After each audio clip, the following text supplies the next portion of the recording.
നൂറുകണക്കിന് വൈദികരുടെയും വിശ്വാസികളുടെയും പങ്കാളിത്തത്തോടെ യുഎസ് കർദിനാൾ Raymond Burke saint Peter's ബസിലിക്കയിൽ പരമ്പരാഗത ലത്തീൻ കുർബാന അർപ്പിച്ചു.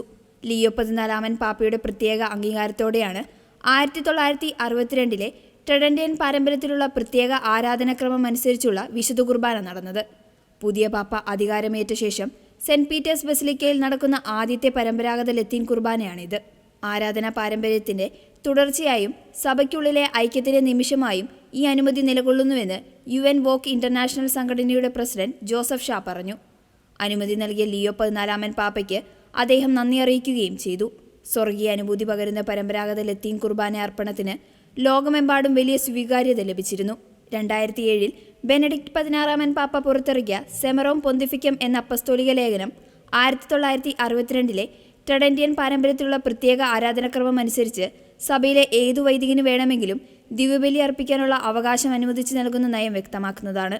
എന്നാൽ 2021 ജൂലൈ 16 ഫ്രാൻസിസ് പാപ്പ ട്രഡീഷണസ് കസ്റ്റോസ് എന്ന പേരിൽ സ്വയാധികാര പ്രബോധനം പുറത്തിറക്കി. പരമ്പരാഗത ലത്തീൻ ദിവ്യബലി അർപ്പിക്കുന്നതിൽ വൈദികർക്ക് പരിധികൾ നിശ്ചയിച്ചുകൊണ്ടുള്ള ഈ നടപടി നിരവധി വിശ്വാസികളും വൈദികരിലും ആശങ്ക ഉളവാക്കിയിരുന്നു. എങ്കിലും ഫ്രാൻസിസ് പാപ്പയുടെ കാലയളവിൽ 2021 2022 സെന്റ് പീറ്റേഴ്സ് ബസിലിക്കയിൽ പരമ്പരാഗത ലത്തീൻ കുർബാന നടത്താൻ അനുമതിയുണ്ടായിരുന്നു.